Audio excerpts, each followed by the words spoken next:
Okay.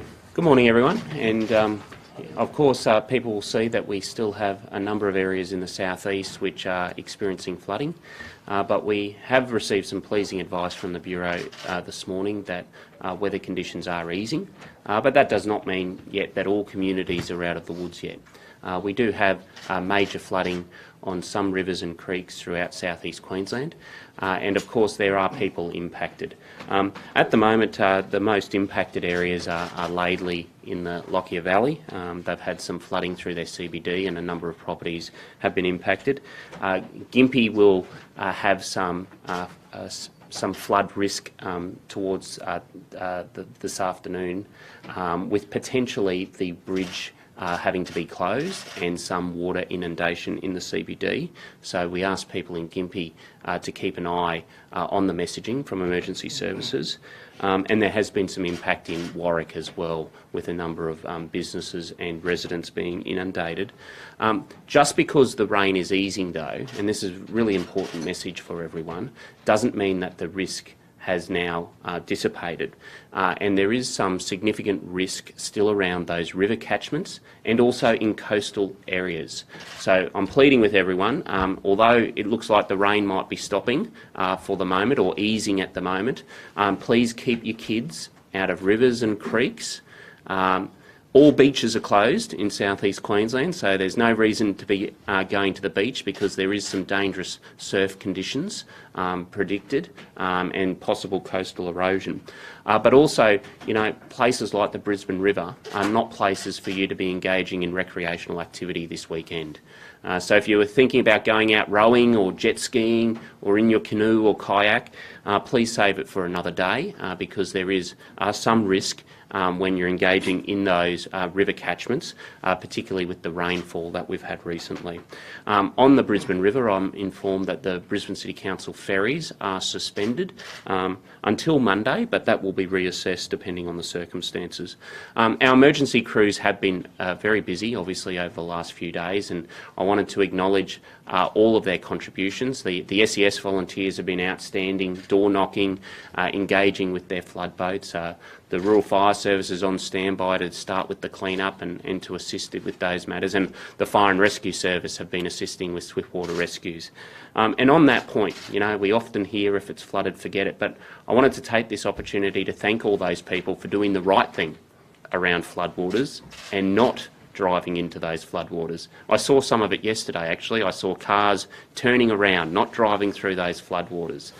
So I wanted to commend everyone for putting their safety first and the safety of everyone in their car, and also the safety of emergency services responders who have to come and rescue people who find themselves in difficulties in floodwaters. So if it's flooded, forget it.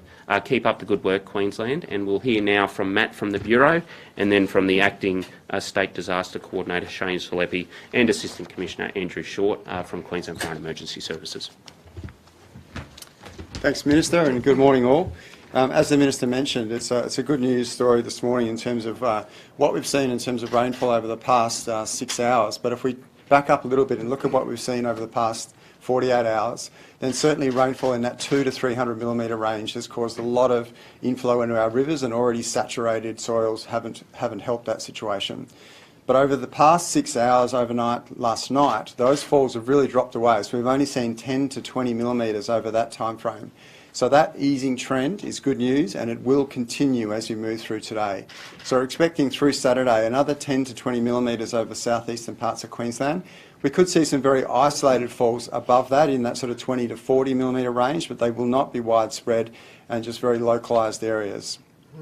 So with that easing rainfall, we are carefully looking at the river situations and monitoring those. So whilst that is good news, we still have major flooding across multiple river systems across the southeast and through the interior of Queensland. So we plead with people to keep up to date with those warnings across the southeast Queensland rivers.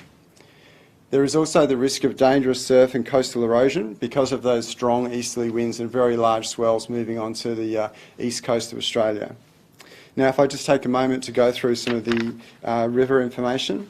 So we have a major flood warning current for the Condamine River. The river has peaked above major at Warwick around 3 p.m. yesterday on Friday and is currently falling and is likely to fall below the moderate level this morning. On the Logan River we have a major flood warning. Beaudesert has peaked above major last night and has recently eased below the moderate flood level. We have major flood warnings current for the Worrell and Bremer rivers. Ipswich is currently just above 10 metres. Is around the flood and is at the flood peak and is likely to remain above the moderate flood level at 9 metres this morning, but it is easing. Major flooding is also major flood warnings are also current for the Laidley and Lockyer creeks, but we also have an easing trend in those areas. We have moderate flooding warning in place for the Mary River. So Gympie, the water is currently rising, expecting to see moderate flooding there. And that will remain above that moderate flood level during Saturday and into Sunday, with the peak expected late today, so late on Saturday afternoon into this evening there at Gympie. We also have minor flood warnings current for the Brisbane River. We saw levels just reach the minor level on the high tides at around 7 to 8 a.m. Over the past 24 hours, and we're expecting that to continue through Saturday and into Sunday, possibly into Monday as well, on the peak levels of the tide. So that is a bit of a wrap-up of the warnings. There are further minor and moderate flood warnings across Queensland, but the key messages are the easing trend in the rain. Stay up to date with the warnings across those rivers because there is a very complex situation still going on with the flooding in those rivers.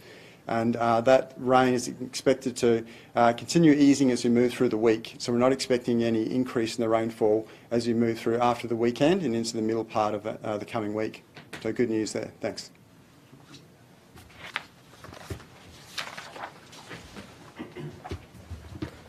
Thank you, Minister. Good morning. As indicated by the Minister, the Queensland Disaster Management System is still activated and still engaged right across multiple parts of the state. And if I could just give an update in line with the information provided by the Bureau in relation to a couple of those places. So if I start at Warwick, the Condamine River, as indicated, has peaked and is dropping. We still have 87 buildings affected in Warwick. The Condamine is still causing flood issues there. We have 49 people in a local place of shelter at the Condamine. Now the District Disaster Group and the local disaster group are meeting today, and as the river drops further they'll be moving in towards those recovery efforts there. At Gympie, as indicated, we are still seeing rises in the Mary River at Gympie. Planning's well underway there, and the predicted of a moderate flood level in Gympie. It is expected that the town bridge may divide the town again to the south. We've pre-positioned our emergency services and our disaster management capability to both sides of the town.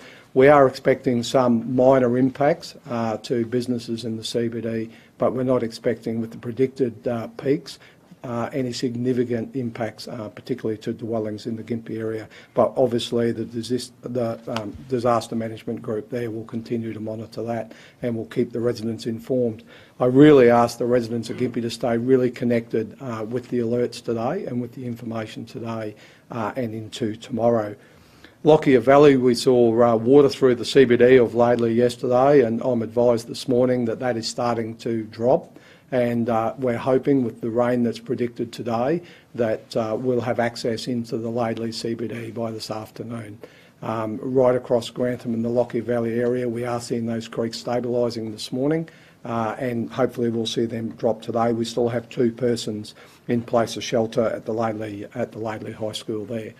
I can say that as we do get access into these areas, that the disaster management system is well and truly connected with local government. We've already been connected this morning with the ADF, and we'll provide the necessary support into these areas as the floodwaters drop today. And I just reinforce the messaging from the Minister in that that while we're seeing the rain easing today, we still have a number of creeks that are flowing. We still have a number of rivers that are flowing. As people are driving around today, it is highly likely that you'll still see road closures please don't enter those roads. I know the weather's improving today, but it allows the emergency services to focus on those areas that we need to focus on around Warwick, Lockyer Valley and Gympie, and we just ask people in other areas to please take care when they're out and about today. Thank you. Thanks. Andrew Short, Queensland Fire and Emergency Services. Very important, even though the rain is coming to an end, the opportunities for people to get into trouble in water remains with us. It's a weekend, so we're going to see that kids are going to probably want to get in the water. We ask for parents and families to be very mindful of that whilst we move through that. We're going to see SCS volunteers and swiftwater operators still out there for the next 2-3 days, if not longer, whilst the water goes through the actual river systems. Incredibly important to keep listening to the messaging that's coming out.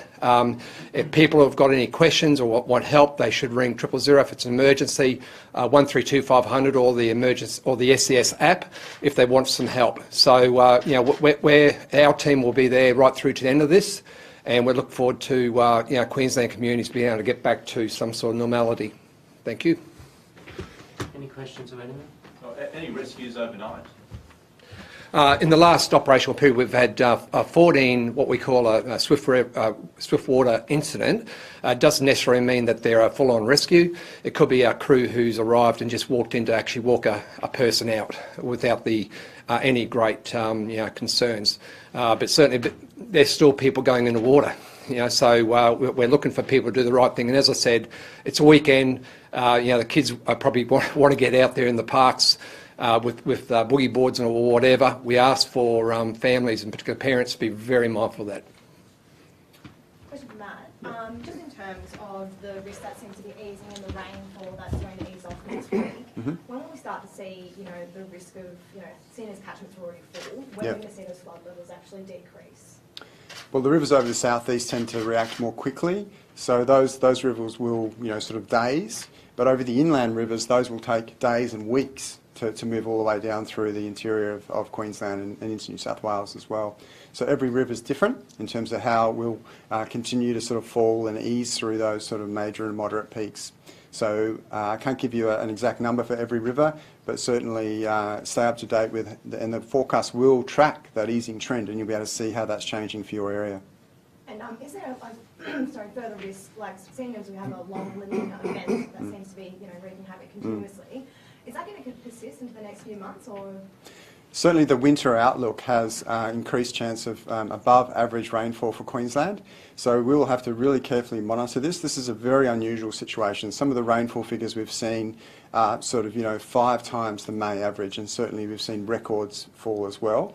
So it would be unlikely we would get another event of this magnitude, but we are going to watch it extremely closely because of that higher than normal chance of rainfall, average rainfall.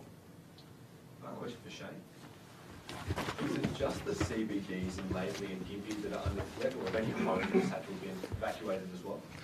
In the Laidley area, there are some homes, you know, very close by to the CBD that have been affected, and we did, as a precaution, ask people to leave those homes, and they've come back in.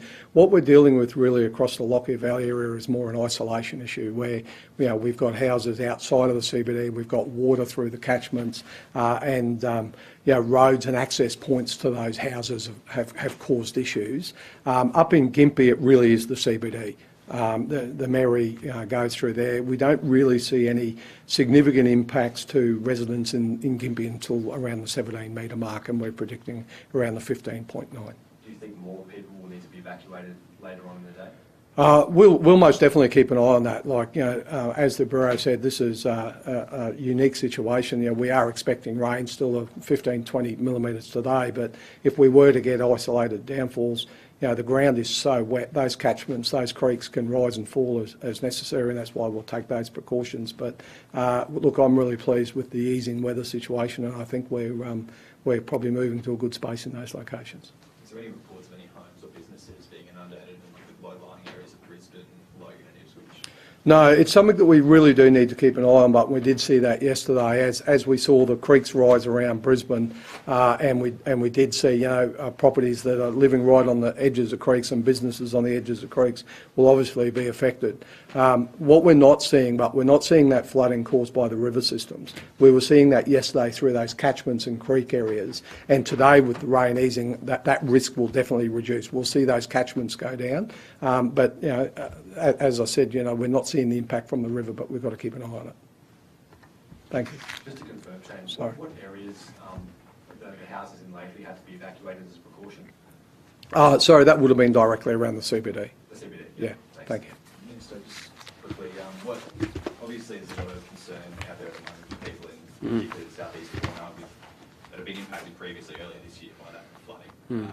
So that's still fresh in the back of their mind. What's being done to reassure them that their properties may not be affected this time, etc.? Yeah. Well, we spoke about it yesterday.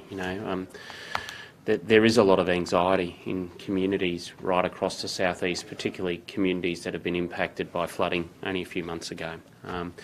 And I think the reassurance that all of those communities can have is that our previous response only a couple of months ago was swift. And it was also comprehensive. It wasn't just about the emergency response, it was about the response about helping people rebuild. It was the financial support that went along with people who were impacted. So those people who are being impacted again, and the experience we're seeing at the moment is that those numbers are relatively low. But for those people who are impacted, know that the government and support organisations will be there to support you.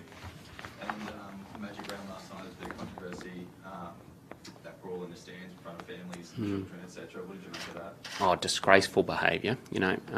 These are enjoyable family events, and people should go with a sense of responsibility around ensuring that those events are enjoyable family events. So I hope those people are not just dealt with by the legal authorities through the police and the courts, but I hope that they're banned for life from the stadium.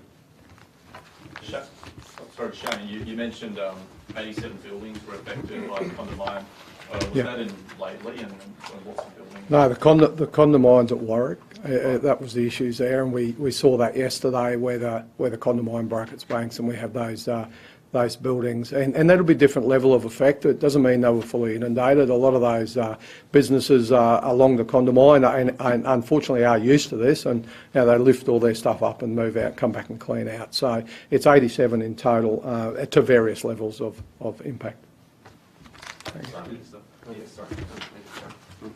you spoken to Gympie Mayor Glenn Harvey yet? Has he given any indication how the community's feeling there? Obviously they've had a really rough year already. Yeah, the Deputy Premier was engaged with the mayors yesterday. I haven't personally spoken with the Mayor, but I know that the Deputy Premier reached out to all of the mayors, and the mayors know that there's networks for them to get in contact with us, but certainly at a local level, that's where our mayors really shine. They're the leaders of their community. They're engaged with senior police and senior emergency services and disaster management personnel. And if they need additional assistance, they know the process there, but certainly they're very good at dealing with the local response. Just in regards to schools, next week, do you have any news on whether we might get an update on closures and things like that, or are they all looking to be open again? Yeah. Shane, do you know about schools? Yeah. Minister will monitor that during the weekend. Yeah, I think it'll just depend on what the impact has been of possible water inundation at any particular schools. But I imagine that if there's been no water inundation, those schools will be open. So back to that magic round.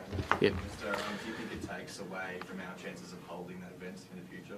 That controversy surrounding it, particularly on the first opening night? I don't think so. This was a couple of yahoos who are engaging in disgraceful behaviour. They'll be dealt with by the authorities, and like I said, I hope they get a life ban from the stadium. It is, though, the second time you've had some blows in a few weeks. It seems like consecutive fights for football. Is that poor reflection on Queenslanders? Oh, it's a poor reflection on those individuals. Queenslanders love their sport. They engage in spectating in sport in a responsible, family-friendly way. There's a couple of idiots out there who have done the wrong thing, and they'll be dealt with. There's been a bit of criticism online about the police and security response dragged on for, excuse me, dragged on for a few minutes. Is there any word back that you're getting on that? Oh, you know, other than to commend the police and security for their engagement with the matter, because, you know, I know people will have all sorts of assessments and commentary about how fast things should happen, but anyone who's seen that footage can see that, you know, there are people engaged in pretty vicious behaviour. Police and security have to respond in a responsible way so that they minimise the risk of harm to themselves as well as harm to others. All I can ever do is commend the police and the security for the outstanding work that they do, and obviously there's a lot of video footage that'll be analysed, and there were a number of arrests that were made as well. Thanks. Okay.